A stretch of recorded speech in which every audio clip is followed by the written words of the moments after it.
Bukan kita takbir begini hampa saja. Tidak. Kenapa mesti begini? Kenapa tangan yang kanan menutup yang kiri? Kenapa bacaannya setelah itu ada iftitah, ada al-fatihah? Itu ada maknanya. Dan dahsyatnya semua profesi-profesi sahabat dan generasi setelahnya yang belajar dengan benar tentang sholat ini, itu semua merubah hidupnya jadi lebih sukses dari apapun yang mereka pilih dalam menjalani hidup. Dan yang paling hebat, itu yang menjadikan Nabi mendapat perintah pertama bukan zakat, bukan haji, bukan umrah, bukan puasa, tapi sholat. Dan perintahnya khusus, spesial, disampaikan dalam peristiwa Isra Mi'raj. Untuk memberikan pesan begitu tingginya nilai sholat ini untuk kehidupan manusia. Mohon izin maaf bagi teman-teman yang baru bergabung, supaya tidak banyak mengulang, teman-teman bisa cek kembali di pelajaran sebelumnya. Kita kemarin telah selesai di pembahasan iftitah dengan tangan kanan meletakkan di punggung yang kiri, lalu kemudian diletakkan di atas dada seperti ini.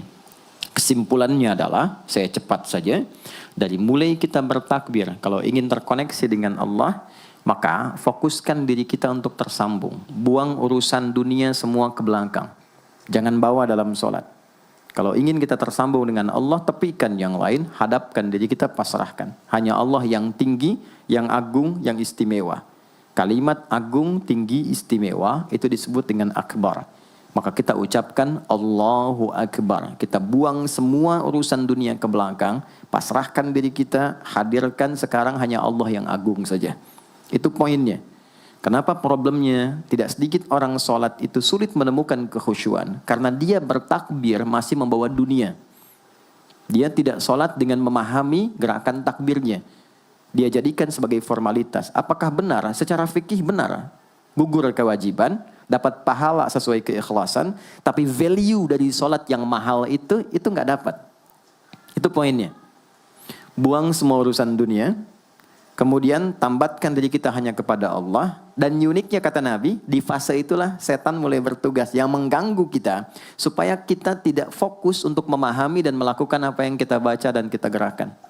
Ada setan khusus menggoda orang sholat, namanya khanzab. Nanti ada 9 jenis setan yang detil tugasnya itu berada di sekitaran kita. Mungkin satu kali Mas Baim kita belajar tentang fikih setan. Belum pernah ada kan ya. Anda kalau kesini cuma tahu jalan yang lurus, nggak tahu macetnya, nggak tahu lubangnya, sulit menghindarinya. Kebanyakan orang belajar tentang malaikat tapi nggak belajar setannya. Sehingga nggak tahu setan apa yang sedang memprovokasi dirinya. Di Quran, malaikat disebutkan 88 kali, setan disebutkan 88 kali. Kalau kita cuma dengar motivasinya, nggak tahu provokasinya, kita nggak tahu bagaimana cara menghindari yang ini. Itu poinnya. Khanzab itu, dia menggoda orang sholat, dimulai dari takbir. Jadi kalau belum takbir, Anda bisa merasa fokus apa saja. Nggak percaya silakan. Sebelum takbir tuh bisa siap fokus. Tapi begitu Anda mulai bertakbir, di hadis riwayat Abu Daud, Allahu Akbar, fayaqulu syaitanu. Maka di sini setan mulai tugasnya untuk mengganggu orang supaya nggak dapat nilai-nilai tadi. Maka dia berkata, udhkur kadza. Kamu ingat ini ya, kamu ingat itu ya. Betapa Anda memulai dengan membuang semua urusan dunia. Tapi kalau sudah takbir, itu setan yang install. Masuk sendiri dia. Makanya kalau nggak percaya silakan nanti zuhur tuh ya. Begitu Anda takbir, itu masuk semua. Ingat ini, ingat itu, mobil parkir di mana. Sampai ceramah saya sekarang pun itu akan masuk. Ingat ya, ada setan yang goda. Nah itu setan itu. Itu setan sendiri. Membuat kita itu begitu lupa. Sampai lihat ujung hadisnya. Hatta la yash'ural musalli kam raka'atan yusalli. Sampai nanti akan ditemukan orang sholat. Dia tidak sadar berapa rakaat sedang menunaikan sholatnya. Nah itu kalau Nabi sampaikan pasti terjadi. Poin. Untuk kita bisa mengatasi itu, poinnya apa? Quran surah ke-29 dulu. Ayat 45. Quran surah 29, Al-Ankabut, ayat 45. Di Islam tuh uniknya begini, istimewanya. Enggak ada satupun ibadah yang hasil kreasi manusia. Semua terukur. Ini dalilnya, alasannya, landasan kita ibadah itu dari Tuhannya ini. Penjelasan contohnya ini dari Nabi. Pakemnya begini, kodifikasi ilmunya seperti ini. Sehingga terjaga sampai kapanpun. Dan tidak ada satupun yang kita kerjakan dalam ibadah, kecuali semua punya landasan yang kuat. Dan hebatnya diterangkan. Ini caranya, ini bacaannya, ini maksudnya seperti ini hikmahnya.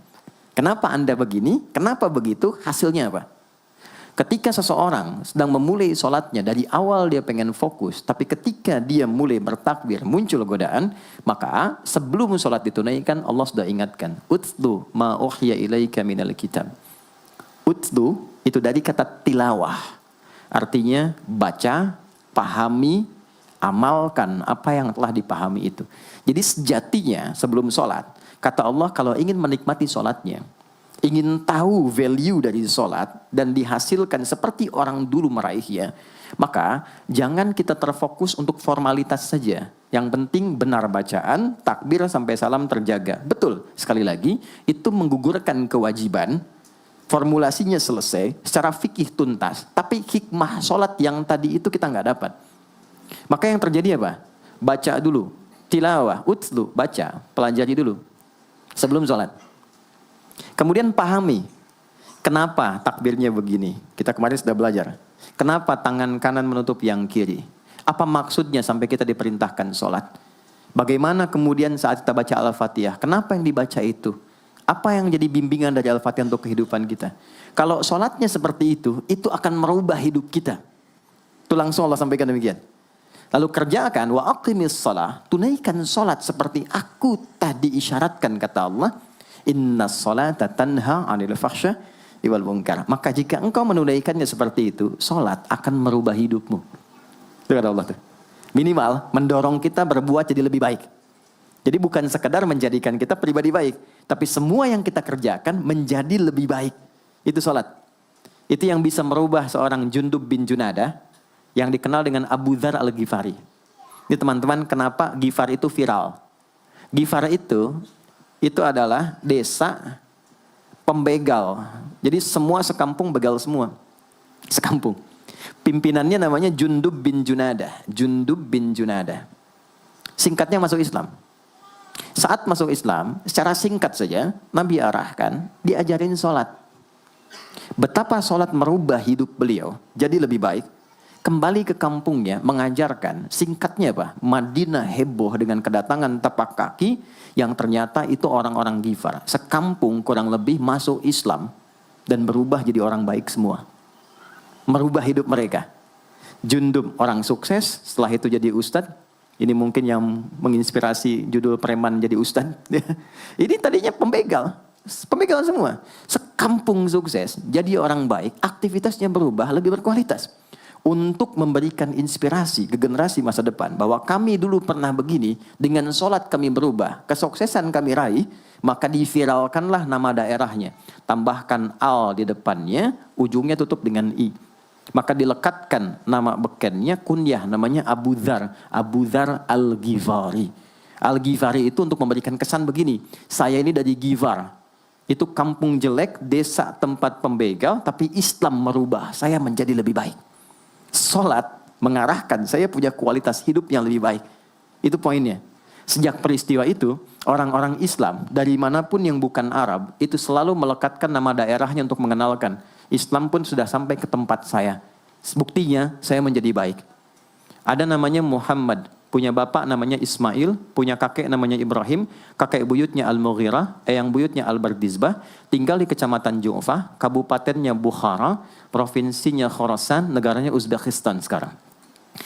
Maka karena dari Bukhara, dia kenalkan diri, datang ke daerah Arab, saya dari Bukhara. Rumus yang sama, tambahkan al di depannya, ujungnya i. Maka dia katakan, Ana Al-Bukhari. Itulah Imam Al-Bukhari. Bukan orang Arab. Kita punya guru besar Syekh Nawawi dari Banten. Ana Nawawi Al-Bantani. Ana Ahmad Yasin Al-Padangi. Tapi kesan kota itu untuk menunjukkan Islam telah sampai ke tempat saya dan merubah saya menjadi lebih baik. Kang Baim datang ke Mekah, umrah. Katakan, saya Baim Bong al-Tanah Kusiri. Maka kesan yang dibangun itu telah sampai ke tempat saya, merubah saya lebih baik. Saya Arman Al-Pondok Indahi misalnya kan, tidak masalah. Itu sah. Dan orang mengenal, oh rupanya Islam telah ke setiap wilayah. Tapi value-nya sampai enggak. Jangan cuma kita katakan saya dari fulan, saya dari tempat A. Poinnya adalah, apa yang merubah engkau dari Islam, menjadikan engkau lebih baik. Jadi kalau ada orang Islam mengaku Muslim, lisannya tidak lebih baik. Maaf sekali, telinganya mendengar tidak yang baik, perilakunya kurang baik, maka dipertanyakan klaim keislamannya. Sudah sejauh mana saya mendapatkan keberkahan dari Islam itu? Itu yang menjadikan kenapa sholat paling pokok dipaksa kita wajib, bukan karena sujud rukuknya.